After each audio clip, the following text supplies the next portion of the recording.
Abraham என்ன பண்ணுறாரு அப்படின்னா, இந்த இடத்துல வந்துட்டு அவங்க வந்து சொல்லும்போது எனக்கும் லோத்துக்கும் சம்மந்தம் இல்லைப்பான்னு சொல்லியிருந்துருக்கலாம். அப்படி தானே? ஏன்னா அவனை விட்டு போயிட்டான், சொத்து அதிகமாக இருந்தனால விட்டுட்டு போயிட்டான்.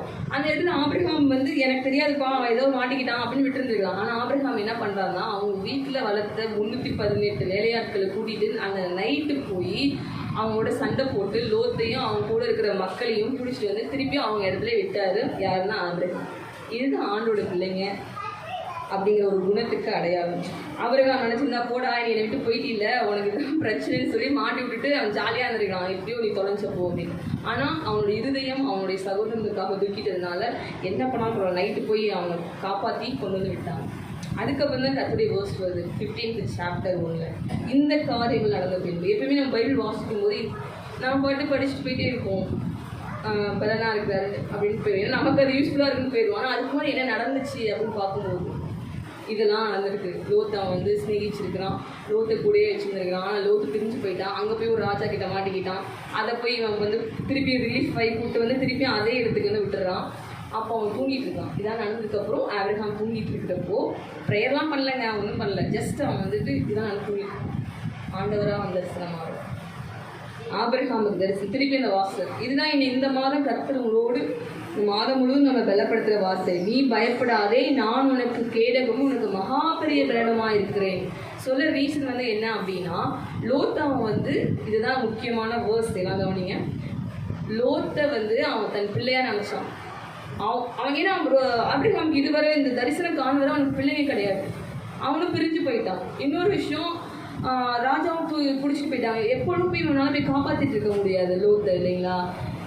சரி, அப்படியே அவன் தொடர்ந்து போய் அவனுக்கு ஏதாவது ஒரு கட்டத்தில் இன்றைக்கி நம்ம தப்பிக்க வச்சுட்டோம், இனி வரப்போகிற போருக்கு இதுக்கு அவனை யார் தப்பி வைப்பான்னு சொல்லிட்டு ஒருவேளை அவன் லோத்து நம்மளை விட்டே போயிடுவான் அப்படின்னு சொல்லி கலங்கி கூட அவன் படுத்துருந்துருக்கலாம். அந்த இடத்துல தான் ஆண்டவர் வந்து சொல்கிறாரு, பயப்படாத, நான் உனக்கு கேடகமாக இருக்கிறேன் அப்படின்ட்டு.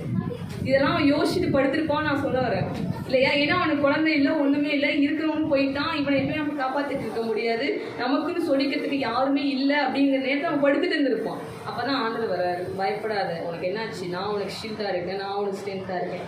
அப்போ தான் அப்புறம் அவன் கேட்குறாரு. அடுத்த வருஷம் காசிங்க உங்களுக்கு விளங்கும். போதும்.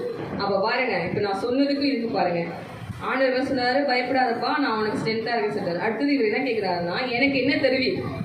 அப்போ அவன் என்ன யோசிச்சுப்படுத்துருக்கான், எனக்கு எதுவுமே இல்லை, பிள்ளைங்களே இல்லை, சொத்து ஒன்றுமே இல்லை சொல்லிக்கிறதுக்கு, இவனும் போயிட்டானே மன கஷ்டத்தில் படுத்துட்டு இருக்கான்.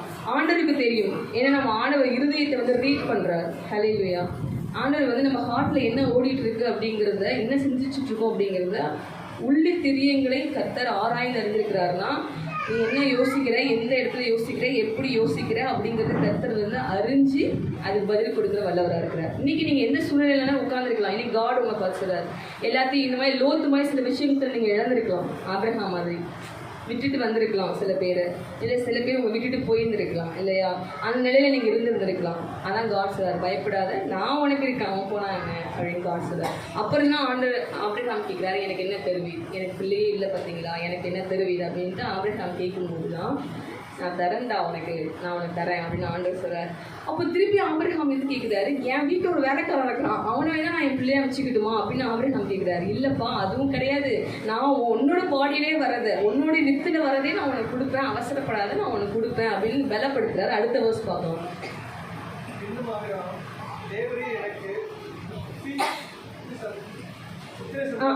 செகண்ட் வேர்ஸ் வாசியா ஆபிரகாம்ங்கிறான். பாத்தீங்களா, இப்ப வீட்டு வேலைக்காரன் எனக்கு பிள்ளையா இருப்பான் அப்படிங்கிறாரு. அடுத்து ஆண்டவர் சொல்றாரு, வாசிங்க. இன்னும் ஆபிரகாம், தேவரீர் எனக்கு புத்திர சந்தானம் அருளவில்லை, இதோ என் வீட்டிலே பிறந்த பிள்ளை எனக்கு சுதந்திரவாளியாய் இருக்கிறான். அதுக்கப்புறம் ஆண்டவர் அது இல்லைன்னு சொல்லிட்டு வெளில கூட்டு வந்து, வானத்தை பாரு, இந்த நட்சத்திரத்தை உன்னால என்ன கூடுமானா உன் சந்ததியும் உன் பிள்ளைங்களும் அவ்வளோ பெருசாக இருப்பாங்க அப்படின்னு சொல்லி ப்ராமிஸ் பண்ணுறாரு. அப்போ தான் வந்துட்டு அவர் வந்து ஃபூல் ஆகுறாரு ஆபிரகாம். ஓகே, ஒவ்வொரு வாட்டியும் வந்துட்டு ஆபிரகாம் வந்து சோர்ந்து போகிறப்பெல்லாம் கர்த்தர் அவரோட இடைப்பட்டு, நான் அவனுக்கு பயப்படாத, நான் அவன் ஸ்ட்ரென்த்தாக இருக்கேன், ஷீல்டாக இருக்கேன் அப்படின்றாரு. அதான் இன்னைக்கு நான் காட் என்ன சொல்கிறார் அப்படின்னா, நீங்கள் உங்களை விட்டு சிலர்கள் பிரிந்திருக்கலாம் இல்லையா, உங்களை விட்டு சிலவங்க போயிருக்கலாம், இது வேண்டாம். ஏன்னா ஆபிரகாம்ங்கிறது ஒரு பாதுகாப்பு, ஆபிரகாம்ங்கிறது ஒரு ஆசீர்வாதம். ஆபிரகாம் இங்கே ஒரு மனுஷன் இருக்கிற இடத்துல கர்த்தர் இருக்கிறார். அந்த இடத்த விட்டு ஒரு மனுஷன் போகிறனால அவனுக்கு ஒரு பிரச்சனை வருது. ஓகேங்களா? உங்களை விட்டு போனவங்களுக்காகவும் உங்களை விட்டு போகிறவங்களுக்காகவும் எப்பவுமே ஃபீல் பண்ணக்கூடாது.